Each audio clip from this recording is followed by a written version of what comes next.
Қашықтықтан оқыту. Дистанционное обучение.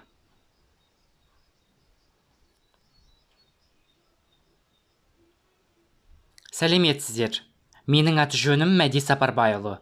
Мен номері 1 Алматы Қазақ мемлекеттік гуманитарлық педагогтық колледжінің 4 курс қазақ тілі мен әдебиеті пәнінің мұғалімі мамандығында оқимын. Здравствуйте. Меня зовут Мәди Сапарбайұлы. Я студент 4 курса Алматинского Казахского государственного гуманитарного педагогического колледжа номер 1. На данное время обучаюсь на учителя казахского языка и литературы. Қазақ тілі мен әдебиеті. Қашықтықтан оқыту.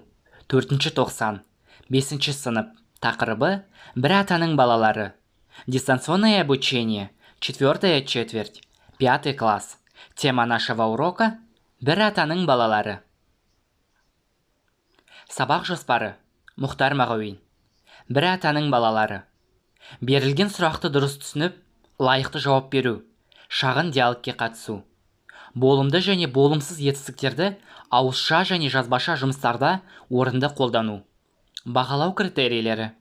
Сұрақты дұрыс түсінеді, сұраққа лайықты жауап береді, болымды және болымсыз етістіктерді айтылымда қолданады. Дескрипторлар. Әңгіме бойынша жұмбақ кейіпкерді дұрыс табады. Болымды және болымсыз етістіктерді дұрыс табады. Ал қанеки балалар, бәріміз бірге Қадыр Мырзалидың «Ана тілің арың бұл» атты өлеңімен сабағымызды бастамақпыз. Бәріміз қосылайық. Ана тілің біліп қой, еркіндігің теңдігің. Ана тілін біліп қой, мақтанышын елдігің. Ана тілің арың бұл, ұятың боп тұр бетте. Өзге тілдің бәрін біл, өз тіліңді құрметте. Сұрақ. Бүгін аптаның қай күні? Жауабы. Бүгін аптаның 4 күні, яғни бейсенбі. Сұрақ. Қазір қандай ай? Жауабы. Қазір сәуір айы. Тамаша. Сұрақ. Бүгін ауа райы қандай? Жауабы. Бүгін ауа райы тамаша. Жарайсың ақылдым.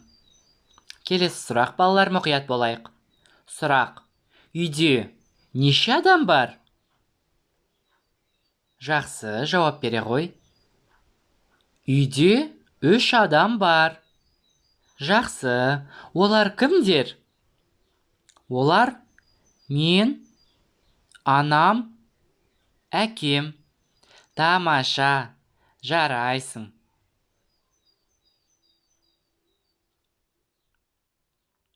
Қазір балалар, біз сіздермен Мұхтар Мұқанұлы Мағауинмен танысатын боламыз. Мұқият болайық. Қазақ әдебиеті десе, төл ұшына ең алдымен оралар алыптар тобы бар. 20 ғасыр басындағы алаш арыстар мен өлмес туындылар әкелген үркердей топ. Олардың көзін көрген Әуезов, Мүсірепов, Мұстафиндерден соң тілге оралар ондаған есім ойдың ішінде Мұхтар аға Мағауиннің аты жөні бөлек. Дара естіледі. Мұхтар Мұқанұлы Мағауин 1940 жылы 2 ақпанда Баршатас ауылы Аягөз ауданы Шығыс Қазақстан облысында дүниеге келген екен. Ол кісі тарихшы, жазушы, қазақтың ауыз әдебиетін зерттеушісі ғалымы, филология ғалымдарының докторы екен. 1984 жылы мемлекет сыйлығының лауреаты атанған екен. Ал 1996 жылы Қазақстанның халық жазушысы марапатымен марапатталған екен. Оқылым алды тапсырма.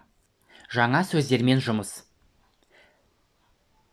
Сөздік дәптерлерімізді ашып, мына жаңа сөздерді жазып алайық, балалар. Жетім, сироты. Сөзге құлақ салу. Прислушаться к словам. Шалғай, далекий. Ересек, взрослый. Қолағаштай, большой, огромный. Панасыз, беспризорный. бесприютный. Тамаша, балалар. Әрі қарай кеттік.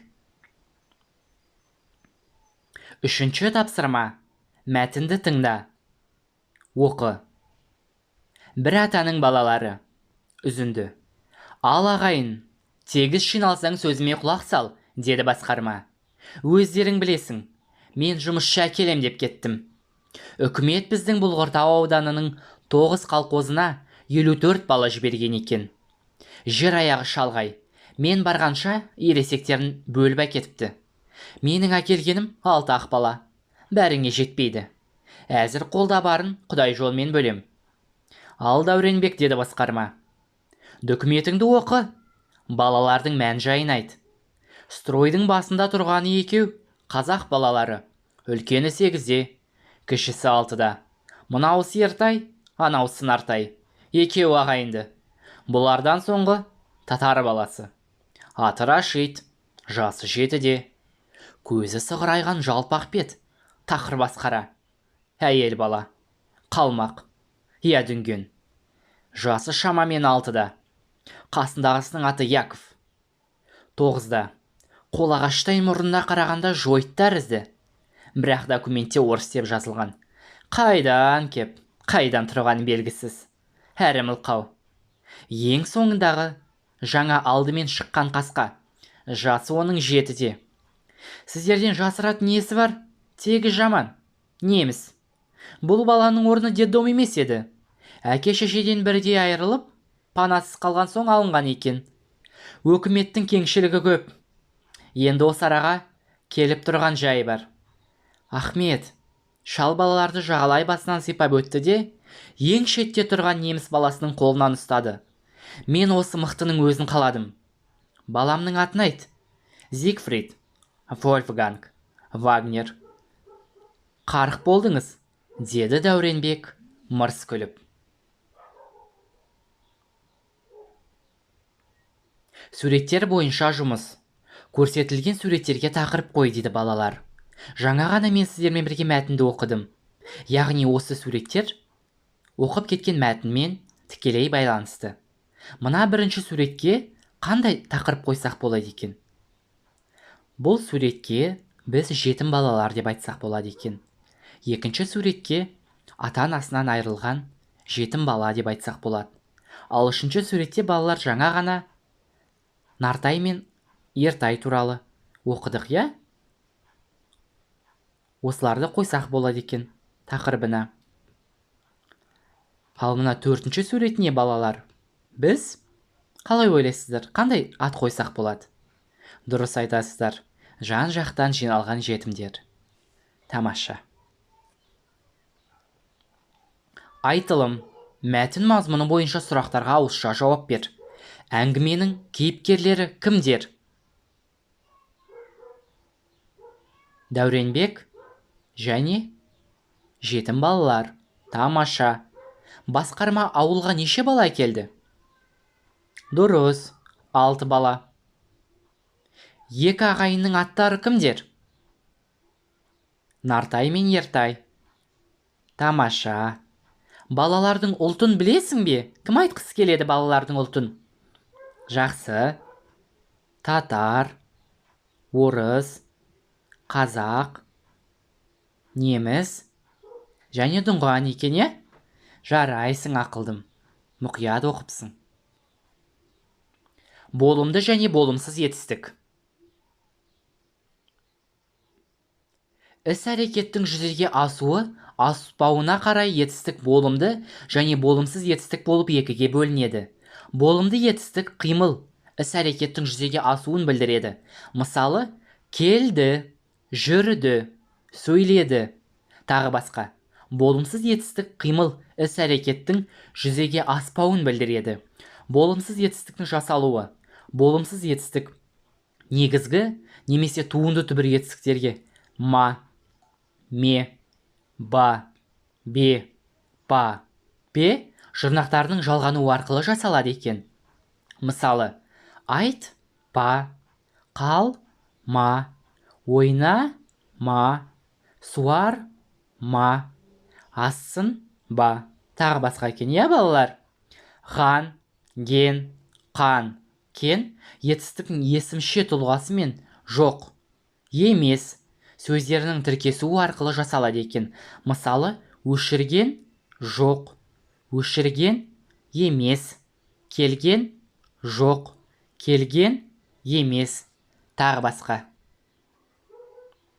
Етістік іс-әрекеттің жүзеге асу-аспауына қарай екіге бөлінеді. Болымды етістік утвердительная, болымсыз етістік отрицательная.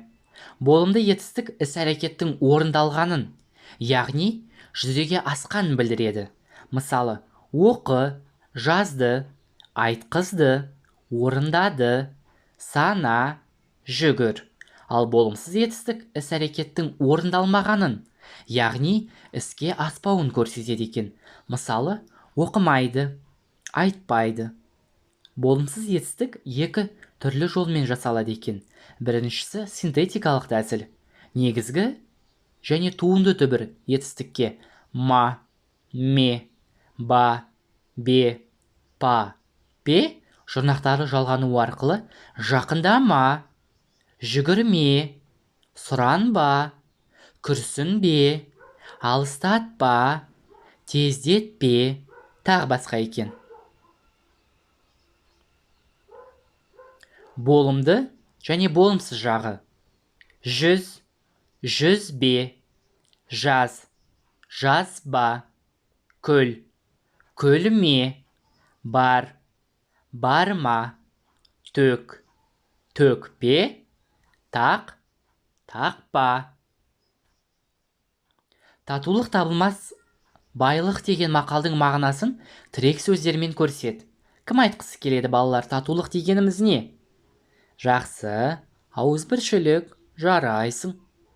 Кішіпейілділік, тамаша. Сыйластық, жарайсың. Сүйіспеншілік, өте дұрыс. Қараңыздар, балалар. Сүйіспеншілік, татулық, тыныштық, кішіпейілділік, ауызбіршілік, осы сөздердің барлығы, осы мағыналардың барлығы, балалар, осы мақалға негізделген екен, я? Жарайсыңдар. Кері байланыс. Балалар, біз бүгінгі сабақты 3 смайликпен қорытындылаймыз. Бірінші смайлик: мен барлығын түсіндім және тапсырмаларды орындай алдым болса, бірінші смайликті жіберіңіздер. Екіншісі: мен барлығын түсіндім, бірақ тапсырманы орындау қиын болған болса сіздерге, екінші смайликті жіберіңіздер. Үшінші смайлигіміз: мен тапсырманы орындауға үлгермедім болған болса, осы соңғы смайликті жіберулеріңізді сұраймын. Сіздермен бүгін көріскеніме, қауышқаныма мен өте қуаныштымын, балалар. Сау, саламат болыңыздар.